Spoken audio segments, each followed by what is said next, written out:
Eurozone exits deflation in April. Consumer prices in the Eurozone scraped out of deflation in April after 4 months, official data has shown, boosting hopes of economic recovery in Europe.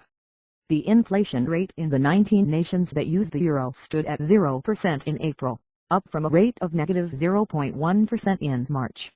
Eurostat said that low energy costs were continuing to cut living costs. Energy prices in the Eurozone fell by 5.8% in April, a slightly slower pace than the 6% decline recorded in March. Inflation in the services sector stood at 0.9% in April, compared with 1% in March, with a 0.3 percentage point rise in food, alcohol and tobacco to 0.9%, according to the flash estimates. The European Central Bank said that its policy measures appeared to have banished the spectre of deflation in the Eurozone.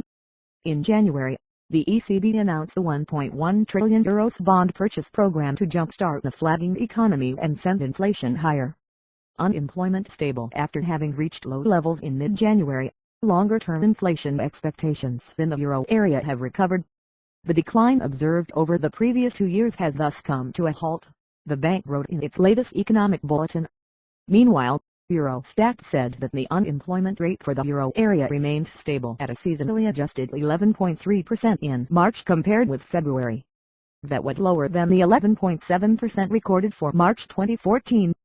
Across the 28 nations in the EU, the unemployment rate stood at 9.8% in March.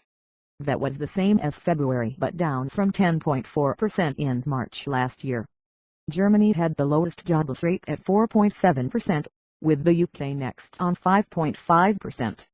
Greece 25.7% for January, the most recent figures available, and Spain 23% top the jobless chart.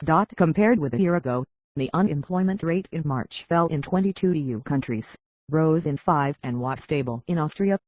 Ireland posted the biggest decrease, from 12% to 9.8%, while the rate in Spain fell from 25.1%